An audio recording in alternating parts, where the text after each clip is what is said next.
حضرت ابراهیم علیه السلام متعلق فرشتو د الله رب العزت نه تاسو کو چې کریم الله ته د ابراهیم ته خلیل الله ولي ویلی دي.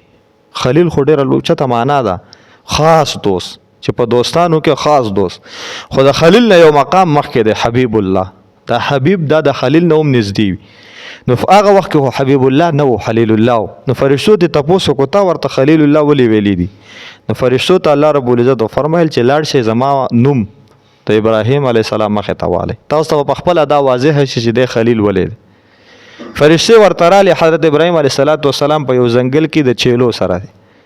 نو چې فرشته ورته رااله نو فرشته ورته د الله نوم واغسته. الله اوس د فرشته په الله ویلو کې خو به سبیل عزت وی کنه.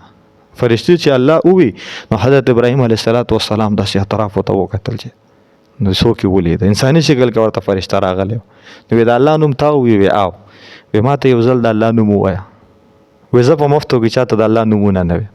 وی یو چیلې به درکم خو د الله دا نوم راته وایا. فرشتي چې ورته دوباره الله او ابراهیم علیه السلام د الله دونه خوښ شو ورته یو ځل راته بیا وایا.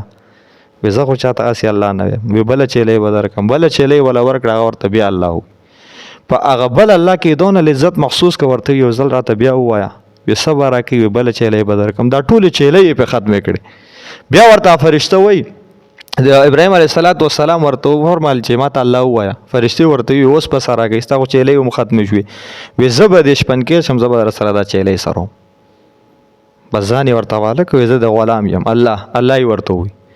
بیا ابراهیم علیه السلام لک ساعت غلی و به فرشتي ته یو فرمایل یو ځل راته بیا د الله وی اند الله یې خوښ دی.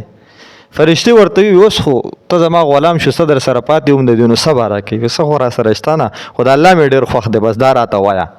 فرشتي ورته وی ته ما ذاتی یو دا چیلې او مستادي زال الله فرشته یم بس ما د خپل رب نه دا پوښتنه کړې و چې خلیل دی ورته ولي ویلی په ما خبره واضحه شو. حضرت فرشتي چې لاړ الله رب العزت ته وی چې او ابراهیم علیه السلام د دې مستحق او چې خلیل ورته ویل شي څنګه دوست